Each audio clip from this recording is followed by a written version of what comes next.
El próximo 22 de octubre se realizará la elección primaria de la oposición para buscar un candidato unitario que enfrente a Nicolás Maduro.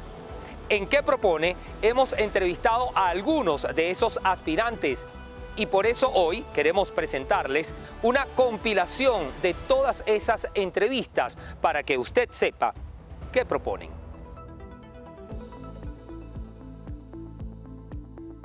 Si es presidenta de la República, le va a tocar ser presidenta por lo menos el primer año con esta Asamblea Nacional.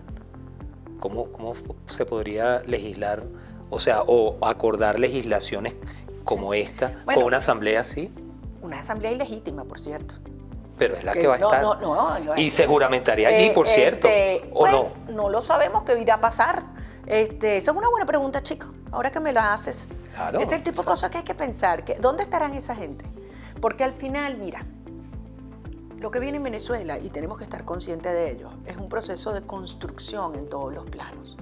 Las instituciones no quedan nada. Porque yo te pregunto a ti, ¿qué queda de la justicia? Usted ha planteado en varias ocasiones que el CNE no debe participar en las primarias. No debe participar en las primarias del CNE. Absolutamente no. Y si la comisión de primarias dice que se iba a participar con algunas cuestiones técnicas y demás, ¿usted no sería candidata en las primarias? El punto aquí es, ¿quién es importante que participe? ¿Un determinado candidato o lo importante es que participe la sociedad venezolana? ¿Para qué son las primarias? Para escoger un candidato. Ahí es donde yo difiero, yo creo que va mucho más allá de eso. Las primarias son para construir fuerza, Ignardo, para poder enfrentar el sistema en el 2024. En el plan del régimen y de Maduro, el 2024 es un momento para lavarse la cara, para consolidarse y para quedarse para siempre, con la bendición de actores internacionales. Ese no es el plan de los venezolanos. El plan de los venezolanos es que el 2024 salgan del poder. Aquellos que están dispuestos a que Maduro se quede, no les importa cuáles son las condiciones del 2024 y por lo tanto la primaria es un trámite. Para aquellos que estamos decididos a derrotar y sacar el régimen en el 2024, sí importa con cuánta fuerza los enfrentemos y por lo tanto la primaria es para construir fuerza ciudadana, subirles la barra bien alto para enfrentar ese CNE a partir del día siguiente y asegurarnos que hay condiciones competitivas en el 24. Usted ha dicho que en dictadura no se vota.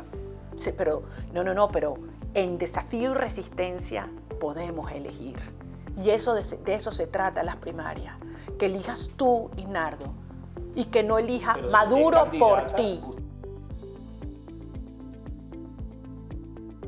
¿Lápiz tiene estructura para, por ejemplo, defender los votos en un proceso electoral, sin apoyo de más nadie? La hemos construido en todo el país. Sin embargo, ¿qué queremos nosotros? Motivar a la gran sociedad civil venezolana que hoy es independiente. Recuerda que los grandes cambios que se están dando en el mundo, ¿quiénes son los ganadores? Precisamente los que no tienen estructura.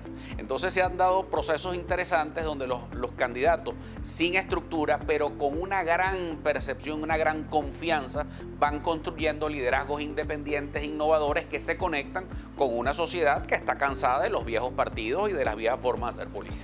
Ese discurso todavía no le ha dado buenos números en las encuestas, por lo menos en las últimas. Bueno, porque somos nuevos, la gente quiere ser nueva. O sea, la gente quiere algo nuevo. No, pero acaba de ser candidato a la alcaldía. Pero la alcaldía de Caracas, si esos números son en Caracas, imagínate tú, son maravillosos. Los números en Caracas siguen siendo muy buenos.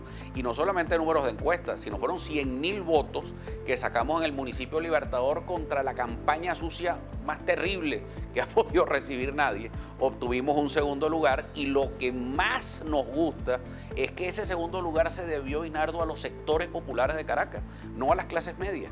Además, es decir, nosotros con nuestra tesis del lápiz irrumpimos en los sectores populares donde tradicionalmente había estado ganando el chavismo. Yo vi, por cierto, una encuesta con muy buenos números para la Cava, aunque la Cava no ha dicho que va a ser candidato. Claro, eso es un problema del PSUV, la claro, verdad. Como pero es un problema de la números. los números de Manuel Rosales. En esa Rosales. encuesta no aparecía Carri. Bueno, no vi a Carri. No, y es que es maravilloso que todavía no aparezcamos porque falta mucho para las elecciones. Fíjate, la gente está pidiendo algo nuevo. Para construir algo nuevo tiene que aparecer algo nuevo. No, pero es que a ti nadie te conoce. Bueno, no quieren algo nuevo, pues. En eso andamos. Pero lo importante es que la candidatura no es que sea nueva solamente de rostro, sino que haya una propuesta. ¿Por qué es mejor usted que Enrique Capriles?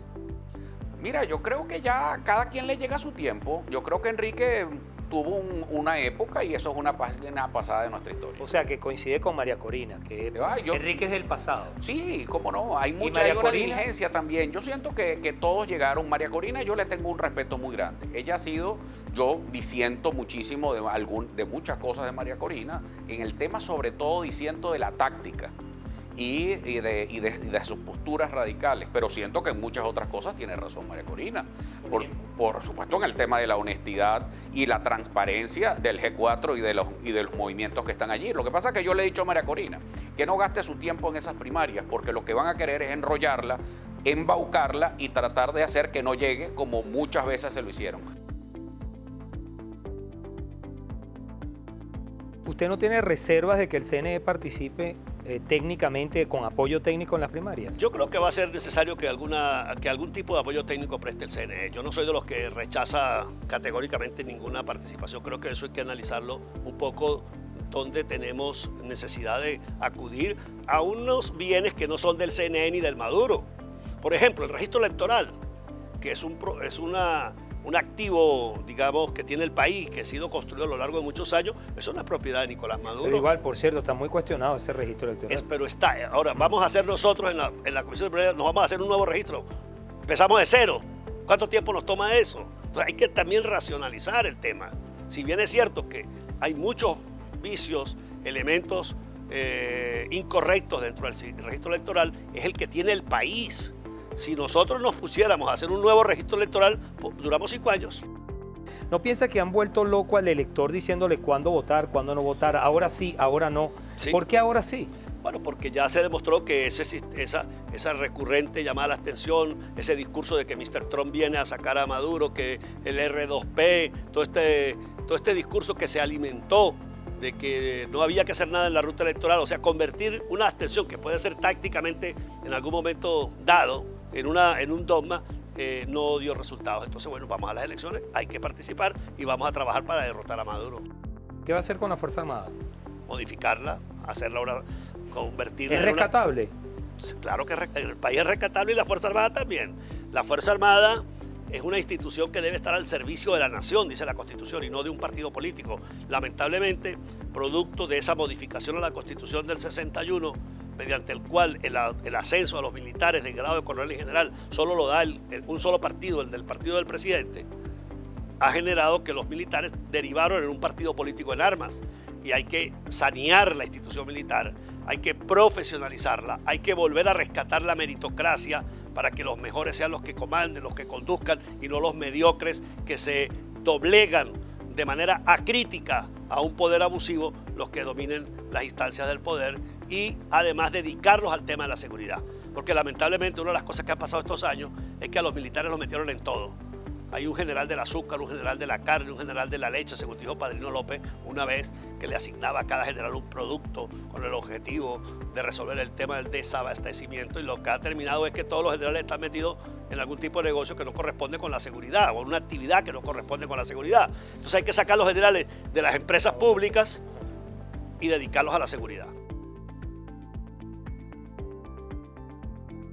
¿Andrés Velázquez es el candidato eterno? No. ¿Y cómo ahora vuelve a aspirar a ser candidato presidencial? Bueno, pero yo soy un luchador político y yo no hago política para ser candidato. Yo soy un luchador.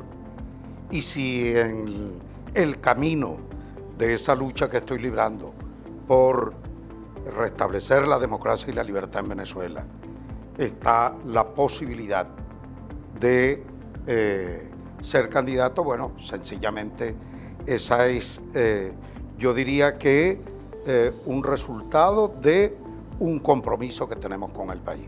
Pero no estamos en esto para ser candidatos. Han pasado elecciones en las que yo sencillamente no soy candidato. Bueno, viene de perder una gobernación. No, lo último que... No, me robaron una gobernación. Ok. Sí. Sí. Pudimos demostrar que ganamos voto a voto y así lo reconoció el CNE y no procedió. Es verdad. Yo debo corregir que ciertamente no perdió la elección, pero eso también me permite preguntarle ¿por qué quiere ser candidato si las circunstancias no han cambiado mucho desde ese robo de la gobernación de Bolívar? Bueno, porque en esta oportunidad tenemos, yo diría que un gran chance para el país. ¿Usted está de acuerdo que el CNE preste apoyo técnico en las primarias? Yo no estoy de acuerdo que el Si CNE, la comisión la decide. bueno, haremos nuestro planteamiento y lo puedo decir públicamente. El CNE espanta votación. No hay razón alguna para que el CNE esté presente en una elección de primaria interna de los sectores democráticos. Pero ya lo hizo cuando Enrique Capriles resultó candidato. Bueno, apoyó técnicamente. Estamos en otro momento. Y bueno, está en otro momento que en ese momento dirigía a Tibisay Lucena. Bueno, estamos en otro momento.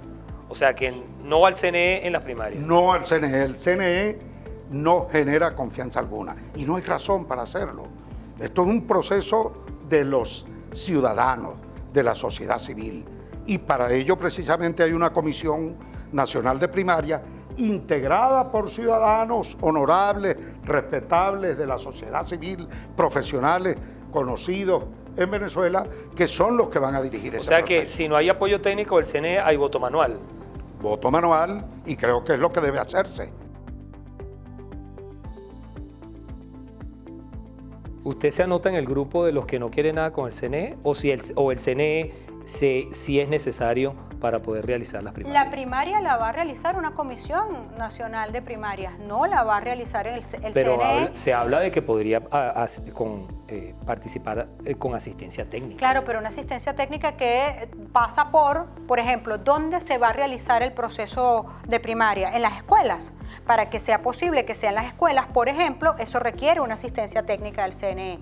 Ese tipo o sea, que de usted no cosas, está en contra de la asistencia técnica del CNE. yo creo que el CNE puede colaborar en asuntos como, textualmente, prestar las escuelas para que sea posible el proceso de primaria. Pero, repito, la organización, la garantía, el conteo de los votos, lo que le da certeza al ciudadano de que su participación va a ser adecuada y de que su voto va a contar y que no le van a cambiar el voto, es justamente la Comisión Nacional de Primarias. Y para nosotros es muy importante que eso quede claro, que no es el CNE quien organiza, es la gente, es la ciudadanía a través de esta Comisión Nacional de Primarias, absolutamente independiente, presidida por el doctor Jesús María Casal, que está acompañado además, reitero, de hombres y mujeres maravillosos, valientes y todos de la sociedad civil. Una de las cosas por las cuales nosotros no formamos parte de lo que fue la estructura burocrática del gobierno interino es porque yo no creo en la partidización del ejercicio de los espacios que tienen que ver con el desarrollo. Eso fue lo que pasó con Monumero. Sí, en parte sí. Además, siempre lo he dicho, eso para mí no es una cosa que la estoy diciendo hoy. Busca en las redes sociales de Encuentro Ciudadano.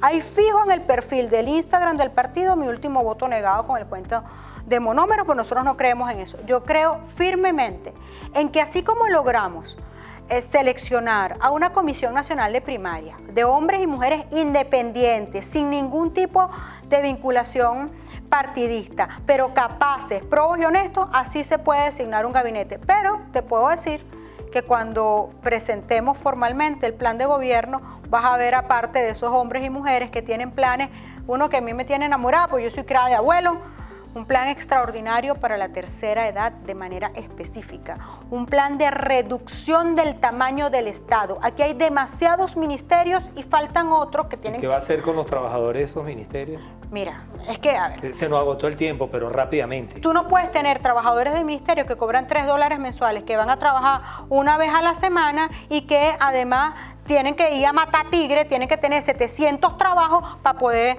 medio rebuscarse. El Estado se tiene que repensar y que reconfigurar. ¿Qué haría con los colectivos?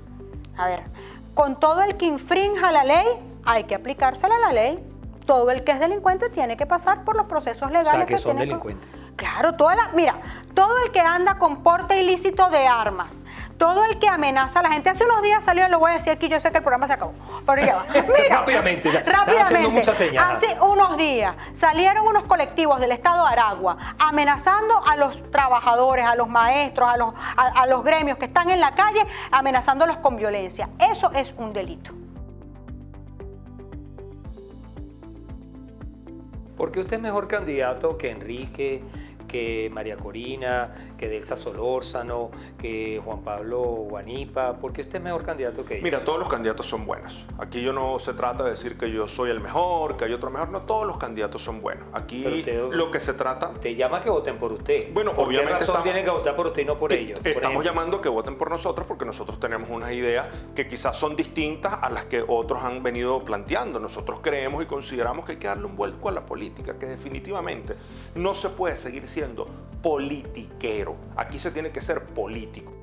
Y que se acabe esa demagogia donde a veces se hacen algún tipo de aseveraciones, inclusive se hacen algunas ofertas por ejemplo, engañosas. ¿Qué oferta es demagógica para usted? Mira, una oferta demagógica y engañosa puede ser decirle a nuestros trabajadores que hoy están atravesando por un momento difícil, que un trabajador puede ganar una suma que es imposible que el Estado pueda pagar. Decirle a una persona... $2.500, como dice Carri, bueno, por ejemplo. No sé, de repente puedes decir, usted va a ganar $3.000. Ojalá pudiesen ganar eso nuestros empleados públicos. Pero tenemos que partir desde la premisa de que hoy la administración pública tiene 5.5 millones de trabajadores. ¿De dónde sacamos los recursos? ¿O solo se le va a pagar al sector salud y se va a dejar por fuera a la educación?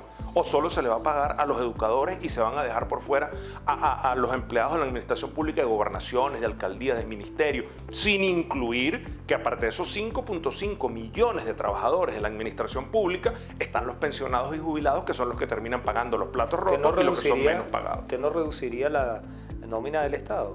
Porque ahí hay mucha gente que no trabaja. Mira, lo primero que tienes que hacer... Eso sí es demagogia, de no reconocer que el Estado es un Estado enorme y que hay una burocracia enorme y que hay gente que no trabaja en el Estado. Claro, pero eso ¿por qué pasa? Porque puedes hacer una revisión de las nóminas del Estado, porque quizás esas personas están en puestos de trabajo y están cumpliendo un trabajo. No lo sabemos porque no tenemos el acceso a cada una de las nóminas de los ministerios, de las alcaldías, de las gobernaciones.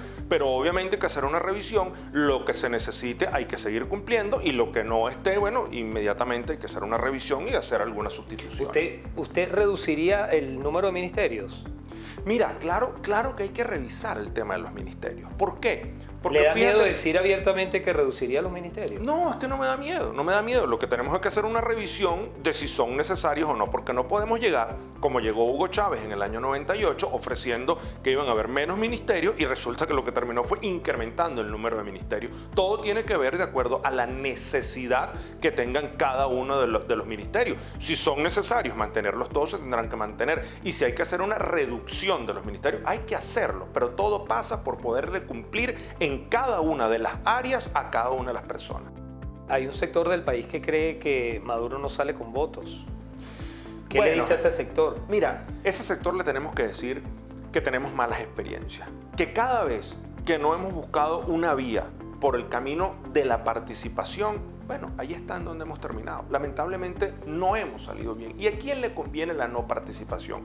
A quienes están en el poder. ¿Y por qué no les conviene la participación? Porque tienen que incentivar el hecho de que las personas no salgan a votar, que la abstención sea la gran victoriosa. Y eso lo tenemos que erradicar. Nosotros tenemos que entender que cada vez que nos hemos unificado, hemos obtenido unas grandes victorias. Y el mejor ejemplo, uno de los últimos ejemplos, fue el estado Barinas. En Barinas nos unificamos en torno a una candidatura, la tierra de Hugo Chávez, donde 23 años el chavismo había estado gobernando, la familia Chávez en todos esos años, y hoy tenemos a Sergio Garrido, a nuestro compañero Sergio Garrido, como gobernador del estado Barinas, porque todas las fuerzas entendieron que había que unificarse. Pues ahora que toca el tema eléctrico, hay señalamientos de gente cercana a Henry Ramos en ese asunto de la corrupción en el sector eléctrico. Mira, pero hay personas que han dicho que si un cuñado, que si fulano. Mira, el hecho, cada quien es dueño de sus actos y responde de manera individual por los mismos. No tiene en su las familias pueden haber hermanos buenos, hermanos malos. No, para nada. Usted viene del sector empresarial. Y para que sepa, yo desde muy niño he sembrado, yo vengo desde el campo, yo vengo desde abajo, litigué algunos años, soy abogado con un posgrado en Derecho Penal y la gente sabe dónde están mis recursos. Además, que tú sabes que cuando tú entras a un cargo del legislativo, porque yo no he estado en la administración pública como tal, pero sí fui diputado 2010-2015, 2015-2020, tú tienes que hacer una declaración jurada de patrimonio, de ingreso y de cese. Ahí está. O sea, lo que está ahí, no, lo que está a la vista no necesita anteojos. Nosotros tenemos nuestras cosas bien hechas, nuestras cuentas bien sacadas y nuestro compromiso con Venezuela. ¿Por qué usted es mejor candidato que Guaidó? Yo creo que soy candidato en este momento producto también del mismo escenario o en el contexto en el que el país se desarrolla y se vive. Guaidó, quien era pues, nuestro candidato, que nosotros fue una propuesta que emerge en el año pasado, en agosto, producto de un encuentro federal de activistas, no pudo seguir siendo candidato por la situación y las circunstancias que todos conocemos. Tuvimos nosotros que, de acuerdo al compromiso que ya habíamos asumido con esta dirigencia, pues por supuesto presentar un candidato distinto a Juan, por las razones que tú sabes, y una candidatura que viene de los sectores de voluntad popular de las regiones, sobre todo, que tomaron con nosotros la decisión en agosto del año pasado, como te dije anteriormente, de presentarnos ante las primarias, de recorrer la ruta electoral y asumirla con total responsabilidad. Yo no me siento respondido. Yo le pregunté por qué usted es mejor candidato que Guaidó. Yo no creo que sea ni mejor ni peor candidato que Juan. Yo creo que en este momento pues soy una realidad política dentro de Voluntad Popular. Pero fíjese, si usted está inhabilitado, como es el caso también de Enrique Capriles, por ejemplo, si resulta candidato electo en la primaria, ¿cómo se resuelve eso? Buscaremos los mecanismos para que nos represente el mejor hombre o mujer y que no tenga esa imposibilidad seguramente. Que, ojo, que también puede ser que aparezca y se le aplique. En el caso de mi esposo es un claro ejemplo de eso. Mi esposa jamás administró fondos, jamás fue candidata a nada. Y el día siguiente de haber anunciado que era candidata estaba inhabilitada. Es decir, no hay ningún inhabilitable en este país. Y yo creo que la discusión está errada si no entendemos a lo que nos vamos a enfrentar nosotros en el 2024. Y es por eso que el liderazgo es tan importante, que tenga capacidad de amalgamar, pero también de tomar decisiones en lo inmediato. Porque nosotros pudimos postular a quien hoy en día es gobernador a escasamente horas, en esta misma sala, en este mismo lugar, un día a las 4 de la tarde, cuando las postulaciones se vencían a las 12 de la noche, yo anuncié quién era el candidato. Lo que pasó con usted en Colombia no es un plomo en el ala que pueden sacarle punta a los adversarios. Los adversarios le van a sacar plomo en el ala a cualquier mentira que la dictadura haya tratado de colocar como una narrativa real, cosa que no lo fue. Lo que nos pasó a nosotros, lo que me pasó en mi caso particular, lo que le pasó a Carlos Salinas, mi primo, quien terminó asesinado, no es otra cosa que en mi caso que intento homicidio, en el caso de intento asesinato. ¿Con qué pretensiones? ¿Qué se pretendía hacer con nosotros de dejarnos a 8 kilómetros de distancia de donde nos encontraron? Bueno, vaya usted a saber. Sin embargo, eso no ha sido obstáculo para nosotros decir nuestra verdad, seguir avanzando y darle la cara a la gente al final del día. Usted ya estaba inhabilitado cuando se postuló como candidato de Primero Justicia. ¿Por qué aceptó la candidatura si ya sabía que estaba inhabilitado? Aucarí no está inhabilitado, Guanipa no está inhabilitado. Bueno, fue una decisión, Juan Pablo también está inhabilitado. Fue una decisión del partido a través de una consulta interna. El partido tomó la decisión de que yo... Pero usted puede haber dicho, mira, yo estoy inhabilitado. Claro, pero lo que dijimos en ese momento, estando yo inhabilitado y otros compañeros, es vamos a la primaria a reafirmar, primero seguir luchando por la recuperación de nuestros derechos. Yo no estoy inhabilitado, Isnardo, ni por corrupción, ni por haber cometido un delito. La inhabilitación mía, como la inhabilitación de los demás compañeros, es política, no es como dice la Constitución. Es decir, tenemos derecho a luchar por el restablecimiento de nuestros derechos. O sea, yo sigo luchando por recuperar mis derechos políticos, como por supuesto que es la razón de todo, que los venezolanos tengan plena vigencia de sus derechos, que haya respeto absoluto a la Constitución y a la ley, y que aquí se respete el derecho, no solamente los derechos políticos, los derechos económicos, sociales, todos los derechos que están consagrados. Entonces, entré a la primaria, nunca ocultando una inhabilitación. Mire, yo entro acá para reafirmar la ruta electoral en la que creo, para escoger un candidato, pero siempre dejando claro que al país le vamos a dar una opción. Nunca atando de que usted no va si hasta yo el no final. pudiera... No, es que hay que ir hasta el final, pero en las elecciones. Yo soy el único candidato que se presentó a la comisión de primaria por iniciativa propia y cumpliendo el reglamento de la Comisión de Primaria, en ese caso que establece que debe ser respaldado por un número de firmas. Nosotros recogimos 60.000 firmas en 14 entidades federales. El reglamento decía por lo menos 12 entidades federales, nosotros recogimos en 14 y nos inscribimos como un candidato independiente por iniciativa propia e inmediatamente nos apoyó el Movimiento por Venezuela. Aspiro que me apoyen el resto de los partidos también, por supuesto, porque se trata, cuando hablamos de esta gran coalición, se trata de la unidad de los partidos y más allá de los partidos, pero no es una unidad contra los partidos. Ese es el planteamiento, eso es lo que dio origen a esta candidatura. Arrancamos con muy pocos recursos, el apoyo del Movimiento por Venezuela, del cual me siento profundamente honrado y orgulloso, una gente seria, honesta, responsable, trabajadora. Hemos empezado a recorrer el país y allí va nuestra candidatura, una de las pocas que crece consistentemente, no mucho, pero crece consistentemente. Usted está claro que la gente no lo conoce suficiente. No me conoce suficiente y los que me conocen se les ha olvidado, porque acuérdate que yo fui presidente del Consejo Nacional Electoral, claro, en una época sumamente difícil, pero de eso hace 24 años. Algunos me habían nacido como los que están aquí con nosotros trabajando. Yo tampoco. Tú tampoco. Y a otros se les ha olvidado. Pero yo recuerdo en esa época yo estaba en los noticieros todos los días del mundo. Claro. Y la gente me conocía, me saludaban en la calle, algunos me molestaban, por supuesto. Me reclamaban.